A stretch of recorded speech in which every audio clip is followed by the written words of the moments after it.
Hello there. So you want to know how you can go ahead and add Twitch alerts and overlays in Streamlabs. This is the only video you'll ever need to watch. So let's just get straight into the video.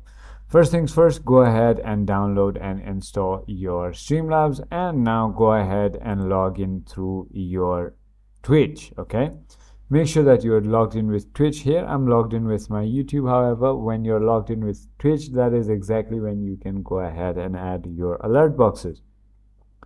So you might already have made a scene right over here, and on your scene all you need to do is go to sources and click on this plus icon right over here and click on alert box, which says dynamic live alert boxes. So simply go ahead and double click on that and simply go ahead and add a new source. As you can see here, you can also add a global alert delay. You could also select if you want donations, YouTube super chat, merch, membership, subscribers. As you can see, similar to Twitch, it's going to have its own options.